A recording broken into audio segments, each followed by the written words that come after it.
Hi everyone. Sorry we're so late. We're so late because we've had a technical problem, so hopefully it's sorted. I can't actually see what's on screen because it's so bright in Laurel's garden. But anyway, I'm here. It's Facebook Live for Laurel Leaf Networking. My name's Emma. That's Laurel's hand. Sorry. My name's Emma and I'm the urban flower farmer. So today I thought I'd just introduce myself, tell you a little bit about my business and what I do. And then I was going to do a hand tie bouquet demo because I thought it'd be much nicer than staring at me for half an hour. So, as I said, my name's Emma. I'm the urban flower farmer and I'm a wedding and events florist. I have been doing floristry for about 11 years. I started my business in 2007 when I was pregnant with my third child, Louis. So my business has sort of grown and developed with my children, and the last few years it's really taken off because I've had more time to invest in it. And last year in June I rebranded to Urban Flower Farmer, and the reason I did that was because the business was evolving and changing, and I started growing flowers. So I'm into my third season of flower growing. And the reason I started to grow flowers was I was a little bit concerned about the amount of imported flowers I was using. So flowers flown in from Kenya, Colombia, via Holland, the Dutch markets. It was just a bit concerning. So I tried to look for British flower growers. And there was lots around the UK, but no one near me that I could buy flowers from. So I thought, okay, let me learn and grow myself. So I spent a couple of years growing on my little allotment, and then I was searching for a piece of land, which I now have in NW7. So I grow on a small piece of land, but it's enough to grow for my own business. And from April to October, I grow sustainable flowers for my own wedding and events business.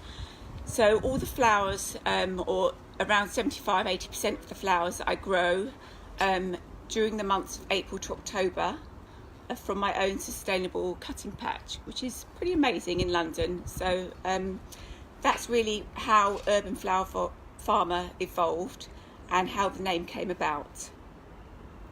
So the whole ethos of the business is to become eco-friendly and sustainable as possible, reduce our carbon footprint, which we've done. This year we've gone Oasis floral foam free.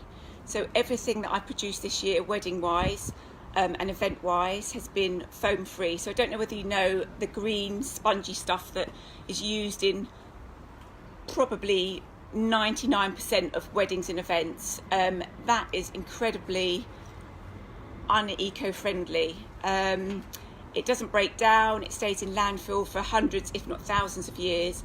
So we've moved completely away from that, and we've gone back to old-fashioned methods of using moss and chicken wire in urn arrangements, in table arrangements, and you can basically do everything you do using Oasis with chicken wire and moss, and using other techniques that were used probably 100 years ago. So although it causes a little bit more issues in terms of transport and things to weddings and events, with a little bit of care and thought, you can still produce amazing work, but being eco-friendly and sustainable. So that's kind of the ethos of the business. The main bulk of the business are weddings and events. I'm moving away from all the smaller bits and pieces because that's where my passion lies, and that's what I love doing. So that's a little bit about the business. I can't see your questions, but I have got some questions here that people Facebooked me last night, so I will answer those later on today. Hopefully you can understand me because my voice is incredibly croaky. My lovely daughter gave me a cold this week. But anyway, so what I thought I'd do, because I thought it'd be a little bit more interesting, is do a hand tie bouquet demonstration. So we're going to start that. The first thing you need to know before you arrange any flowers is you need to condition them. And by conditioning them, I mean you need to take your flowers. So you can see this is a lovely peony. And you need to take off all the foliage below the waterline. So everything that will go below the waterline, you mustn't leave any foliage on. It's really, really important. And then you cut about 1 inch or so off the bottom. You plunge them into deep water, right up to their necks, and you leave them in a cool place with no direct sunlight for a good 3 hours at least, but preferably overnight. And then your flowers will be super happy, super hydrated, and they will last days longer than if you just get them from the supermarket, a florist, or wherever you buy your flowers from, and you plonk them in a vase. They're not going to last. Okay, so once you've stripped all your stems, I've done all mine, I just left a couple to show you. Where you start with a hand-tie bouquet is, whether you're right or left-handed, whatever feels comfortable, you start with your focal flower. So I'm going to start with my peony because it's like my wow, amazing, beautiful peony that's going to open up into a huge big white peony. I'm going to hold it in my right hand, I'm right-handed, and this is where it feels comfortable for me. I'm going to put a bit of foliage with it, and another piece of foliage. So I'm going to hold those 3 bits just in my right hand. Then I'm going to get my other flower and I'm going to angle it very slightly. You can see I'm not putting it straight, I'm angling it ever so slightly, and I'm holding it around about halfway down. The higher up you hold it, this is called your binding point, the tighter your bouquet will be. The lower down you hold it, the looser and fuller it will be. So it's a good tip to hold it around halfway down, and then you'll get a lovely big full bouquet. So that's my delphinium I've just put in with my peony, my lovely Sussex silver. So my poor viburnum opulus is wilting in this really intense sunshine, but I'm going to pop that there. Beautiful, beautiful, beautiful flower. And then I'm going to grab a bit more foliage, angle it ever so slightly, and then I'm going to twist it in my hand. Another piece of foliage. I'm going to grab it there. Another flower, slightly angled. And one of my lovely alliums that I cut this morning from the cutting patch. Another piece of foliage, and then I'm going to twist. So you can see I'm always holding with this right hand.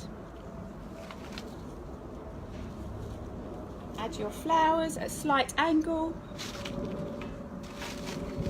A little bit more foliage to prop those. These will perk up once they're in water. They're just really unhappy in this heat. Another peony. And then you twist. So it's really hard to see what you're doing, especially if you're not used to it, because your arm is only so long, so you can't really see what you're doing. So what the best thing to do is to have a mirror in front of you, and just, you can see if you put it, you on my mirror, you put it in the mirror, you can see where, okay, we're losing a bit of space here, we need to fill that, this is looking nice and full, and you can see where you need to add more flowers and foliage. So I'm going to twist that a little bit more,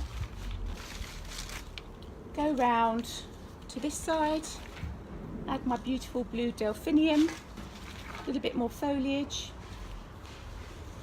and another one of those amazing peonies. They just smell gorgeous, those peonies. There's a lot of flowers now and not very scented, so all the imported flowers that you buy, hardly any of them have any scent, so it's really nice to have something that's scented. A little bit more of my viburnum, and I'm going to twist. I'm going to put all this in the centre because this is wilting in the sun. A little bit more foliage. So you can see it's starting to take shape. That's beautiful. Thank you. Another allium. So I quite like to have little bits and pieces poking up. I like my flowers to look quite natural. But if you like, you can just have them all sort of the same height, make it a little bit neater. This is one of the peonies that didn't open. Peonies are notoriously troublesome for florists, because sometimes they just don't open, unfortunately, which is a bit stressful when you're doing a wedding. A little bit more foliage and twist.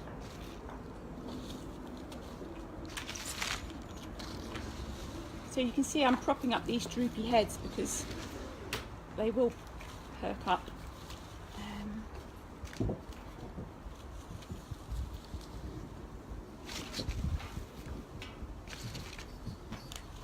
So adding foliage. I'm not thinking too much about where I'm adding everything, but I am trying not to place everything in the same place. So these delphiniums, you don't want a big clump in one part, you want to spread those out a little bit. More foliage. Let's have a look. Yeah, it's looking good. So we're just going to go round and keep adding our flowers, randomly picking out what I have. Keep going. You can see all these little bits poking out, look really nice. Put my purple over there.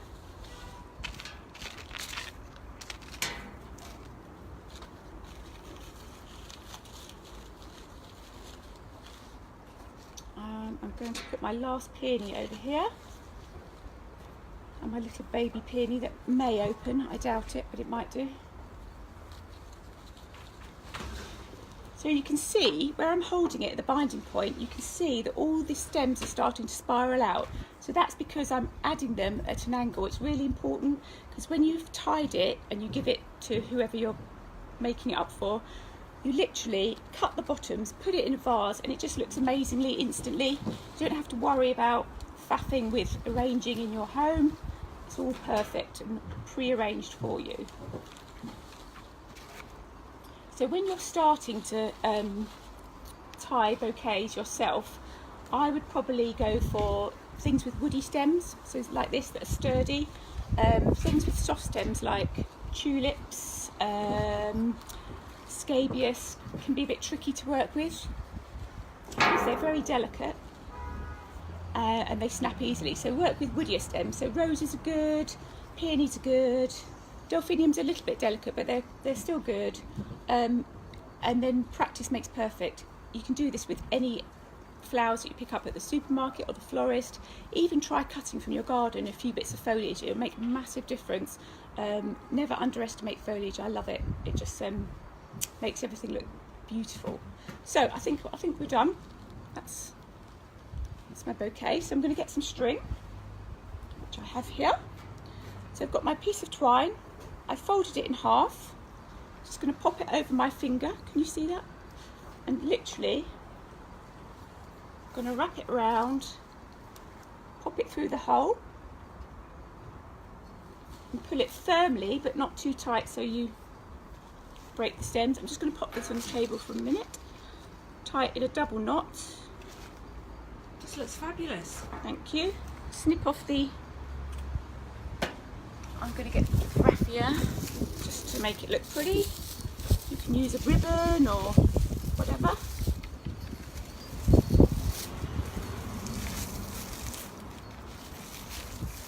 Tighten it with a bow.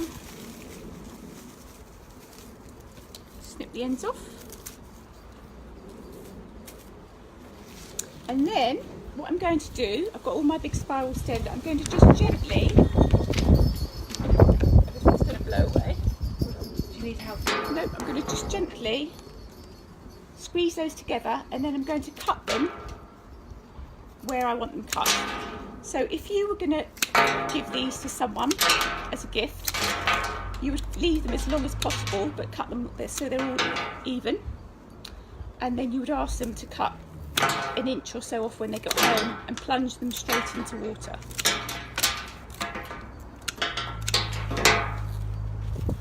And that is your hand tied bouquet. That's fantastic.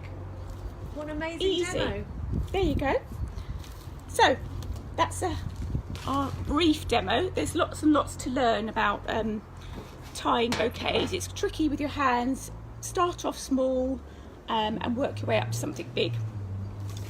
Okay, so as I said, I had some questions yesterday from various people. Have a quick drink. So I'm going to do my best to answer the questions. So I'll work my way through, and if there's any questions coming through, Laurel, maybe you can shout. I can't see from here because it's too sunny. But anyway, so first question, how do I even start deciding on my wedding flowers? It's so confusing. It is confusing, but most people have a feeling about the style of flowers that they like. So I would generally start off with the colour scheme that you like. If in doubt, whites and greens always work really, really well. So start with a colour theme and then speak to your florist or several florists. Probably good to see 2 or 3 and see who you like, whose work you like. Don't go to any old florist. Look on the internet, look at their work, see whose work you really love, and go and have a chat with them and ask them what's in season. So with imported flowers now, you can get flowers all year, every day of the year. So for a peony, so our lovely peonies here, now is peony season. So May and to mid-June, probably end June. That is peony season. It's really, really short. Your peonies will be absolutely beautiful during those months. If you get a peony in February, you can probably get one imported from Holland, but it's going to be rock hard. It's going to give your florist a big headache, and it probably won't open. And if it does open, it's going to be small and weak. It's not going to be its best. So that's like a prime example of buying in season. If you really love peonies and you want peonies for your wedding, get married in May or June. Don't get married in February. Don't get married in December, because A, you're going to play over the odds, and B, chances are you won't get a good peony, or if you get a peony at all. So that's what I would say. Start with colour, start with seasonal flowers. Your florist will be able to help. And then also, what is really important to tell your florist is your budget. Don't be frightened to tell a florist what your budget is, because it really, really helps them.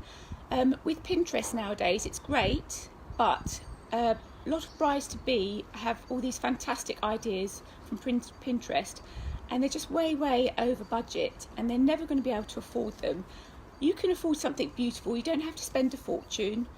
But be realistic. So if your budget is fairly small, you can't have 8-foot trees with hanging tea lights and what have you.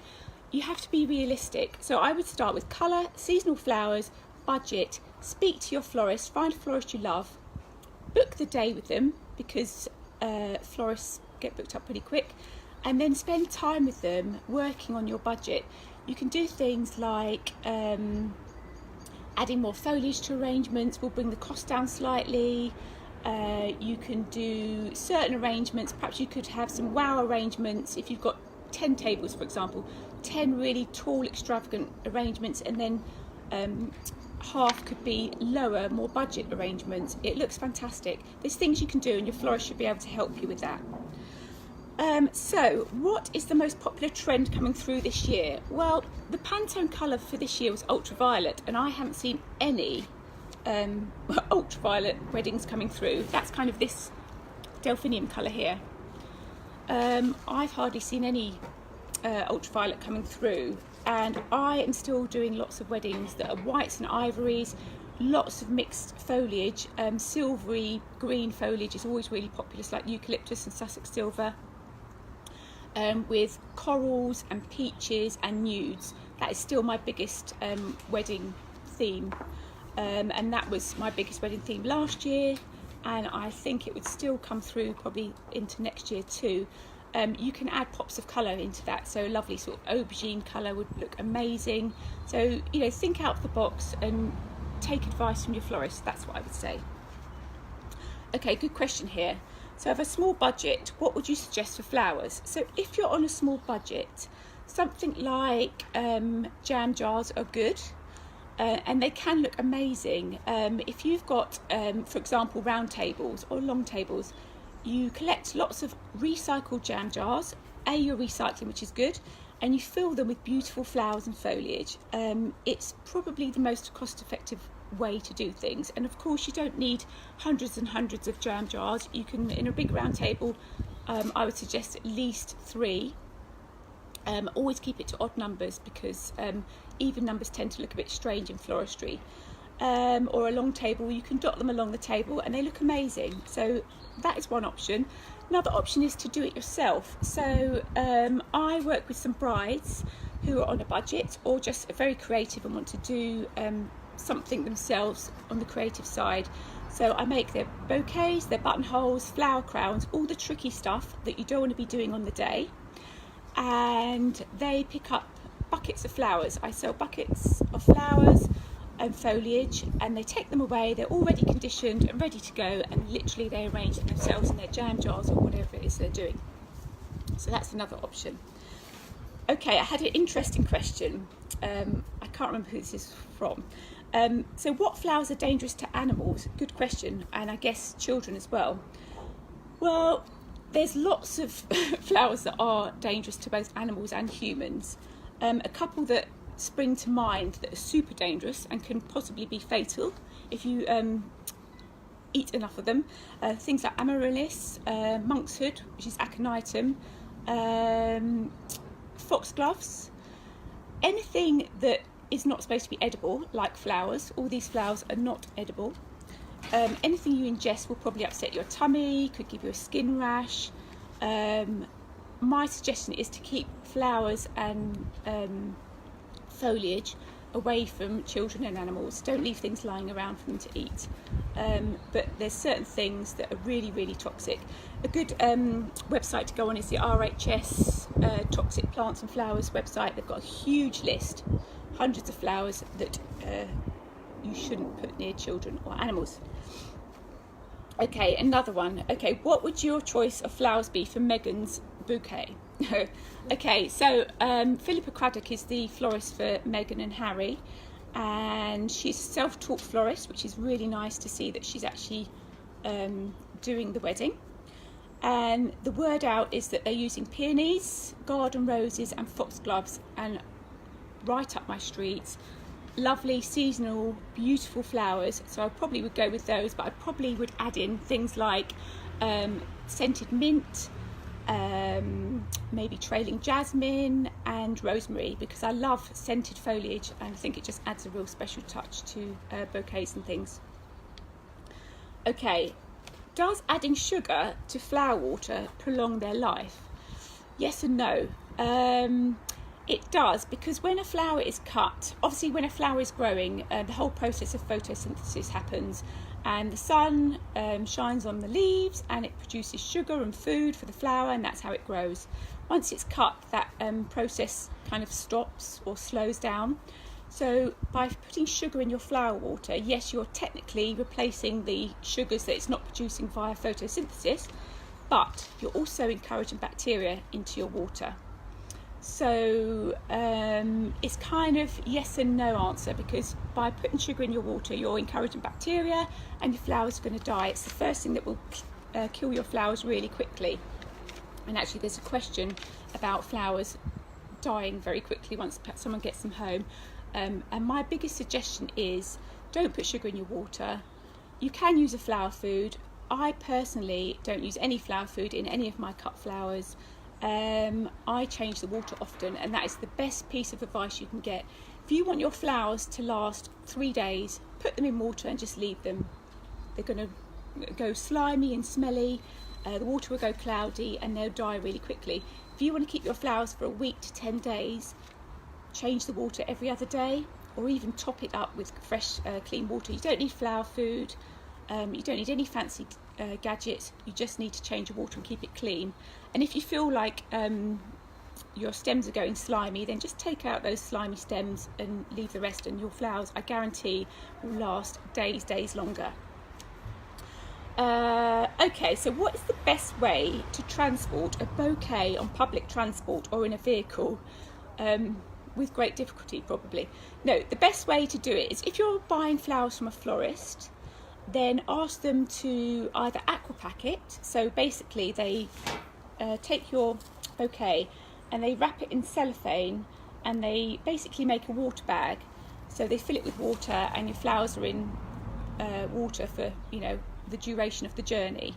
I'm trying not to use cellophane anymore because I'm being eco-friendly.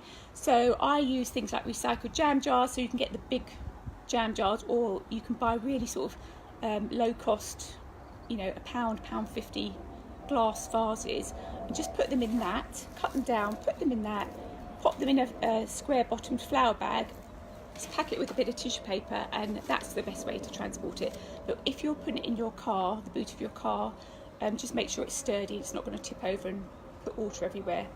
But actually it's probably one of the biggest nightmares of a florist when we're doing big events, transporting huge arrangements to venues. It's probably the biggest headache. So you've got to A, fit everything in the van, B, make sure it's sturdy and stable, but there are ways to do it. So lots of newspaper packing in boxes keeps everything upright and stable. The key thing is to keep it in water. Okay, so what else do we have? Oh, okay, this was an interesting one. So are there any flowers that shouldn't be put together, like woody stems and soft stems? Well, you can put woody stems and soft stems together. In fact, when I'm using soft stems like tulips or narcissi or something like that, it's always a good idea to keep them in the centre of your bouquet and put your woodier stems around the outside, because when you're wrapping it and holding it and tying it, the woody stems protect the softer stems and prevent them from breaking. So yes, you can mix those sort of stems, but things that you shouldn't really mix together are things like daffodils, narcissi, because when you cut them, they you probably know this, milky sap comes out of these stems for ages and ages and ages, and they will actually kill all your other flowers in the vase, because the other flowers don't like, I think it emits an acidic sap, and that's what kills your flowers. So if you want to arrange narcissi with other flowers, the best thing to do is to cut them, condition them, put them in a couple of inches of water, because narcissi don't like deep water. Leave them for 5-6 hours, and then do not cut them again, and arrange them. So if I was arranging narcissi with these, I would literally arrange them, and I wouldn't cut those narcissi stems again, because otherwise the sap starts to come out. So that's the only way you really mix those with other flowers. If in doubt, don't mix them. Okay, so is it true that your flowers should not be put near a fruit bowl? Yes, is a simple answer to that, because decaying or ripening fruit emits ethylene, which is a gas which basically accelerates the death of your flowers. So don't put them near fruit bowls, keep them well away. Things like, I mean, you know, if you put a banana in with unripe peaches, for example, it will ripen them much quicker. It's the same thing, they emit this gas, and that will kill your flowers. So that's a simple answer to that. Similar question to what we had before, but what's in flower food and does it help? Well, you all right, Laurel? Yes. Yeah. So I don't use flower food, as I said earlier. My biggest tip is to change water frequently. Clean water, change it frequently, and your flowers will last a long time. But in answer to your question, sucrose is in flower food, and also an agent which almost kind of bleaches the water. It basically stops bacteria from forming. So, you know, it does prolong the life of your flowers, but I don't think it's necessary. Okay, my mum always put rose stems into boiling water before arranging them in a vase. Do you know if this is beneficial? So, yes and no. You don't need to do that. If you've got a nice fresh rose, you need to strip off the leaves, cut the stem at an angle with a sharp pair of clean scissors or secateurs, and put it straight in water. That should be enough. If your rose starts to droop a little bit, then you can put it into boiling water. So you dip it into boiling water for 30 seconds, and it basically shoots the air bubbles out of the stem, and the flower should perk up. If it doesn't perk up, it's probably past its best. So yes, you can do it on wilting flowers, but you shouldn't have to if your flowers are fresh. Okay, so I did have another question. Are we nearly up for time? Yeah? Okay, so that's enough for questions. If you've posted any questions on the Facebook page, I will get back to you individually. Thank you for listening. It will be on your YouTube